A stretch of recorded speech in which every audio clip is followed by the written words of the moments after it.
Hi guys, and welcome to the Product Village. My name is Nathan Flow Rocker. Today we're going to be looking at a very different product entirely. Today we're going to be looking at an IEM. Now this is unique. I really haven't done any review of this, even though I use it a lot in post-production and in live performances. This was sent to me by Kiwi Ears to have a review, and as you guys know, I'm going to give you my honest opinion. But before we start, please, if you know you have been getting great content from this channel, please like, subscribe, share the video, but above all, please leave a comment in the comment section. All right, with that being said, let's get into the Kiwi Ears Cadenza.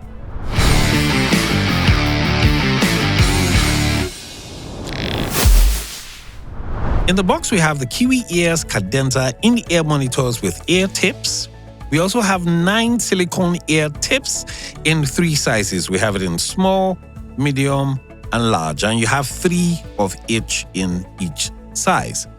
We also have the Kiwi Ears custom cable, and we have a user manual.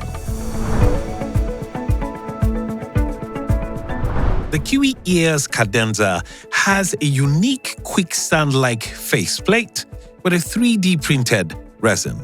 It also has a unique ergonomic contour that sits very well on the ears for extended use. The Kiwi Ears Cadenza is made with a 10mm beryllium driver with a sound pressure level of 110 decibels. It also has a frequency response of 20 Hz to 20 kHz.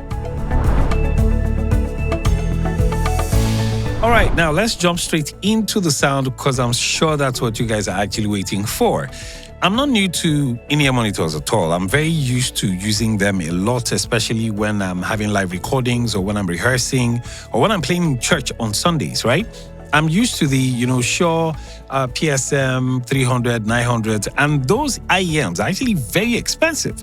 They range from about like $800 to about $1,700. So the question you'll be asking yourself is, how good are the Kiwi Ears compared to the standard IEMs we have out there? Now, there are a few factors we must take into consideration before we actually judge which is good. Because, the fact that an IEM is actually expensive doesn't necessarily mean it would suit you, very well. Now, IEMs are not like headphones. No, they're very different. The frequency response is usually very different with these IEMs. Now, I've used this once, and I can tell you confidently, well, to be honest, I wasn't expecting so much. I'm used to always mixing in the studio. I'm using professional headphones. I rarely use IEMs in the studio. Now, when I was using this, I got a very, very good balanced output from this IEMs. And the music I used was the music of Dave Koz. He's a jazz saxophonist, and he does a fantastic job. His music is always perfectly mixed, so it's always my benchmark for checking whether a headphone is giving me the right mix. Because the cadenza was a bit bright, not bright to the point where it gets to like 4,000 kilohertz and starts hurting your ear. Because the thing with IEMs is, if it's too bright, you're gonna have ear fatigue, and then you're not gonna be able to listen for too long. But I didn't get that feeling with this right here. Honestly, I thought I was going to hate the experience because I'm used to using them on stage, listening to fellow keyboardists or the bassist or the drummer, just to have a balance, not to enjoy, but to sort of like have a balanced sonic rhythm in my head so I can play the keyboard very well. And while I was using this in the studio here, I was surprised at how balanced it was. I've read a few reviews, but I guess everybody's ear is different, which is why it's a bit technical when it comes to IEMs. Now, if you want to get yourself one of these, one of the things I think you need to do is listen to it using your favorite music, right? That will let you know whether it's delivering for you or not. As far as I'm concerned, the frequencies were well laid out. Yes, a little bit bright. I didn't feel so much of a scoop in the mid-range. Once in a while I was using, I would use a parametric EQ on my console just to boost the lows a bit to see if I could feel them or hear them. Because there's a difference between when you're hearing it, that means it's loud. When you're feeling it, that means it's in the music. So because it comes with a 3.5mm jack, I can't use that on my console. So I had to use an adapter to, connect it to my console right here. Now, the question you probably be asking yourself is this for you, right? So the question I'll be asking you is, what kind of music do you listen to and how do you like to listen to your music? Now, for someone like me who's a music producer, a singer and a songwriter, when I'm mixing, I want to hear the elements of the song. I don't want them exaggerated or overemphasized. I want to hear exactly what I mixed. So would I use this to mix? Yes. Would I use it to listen to music? Generally, no. I like to enjoy music, especially when I'm done mixing. When I'm mixing, will I use it? Yes. But for pleasure, no, I wouldn't, because it sounds technical to me. It sounds like it's trying to replicate what's in the studio.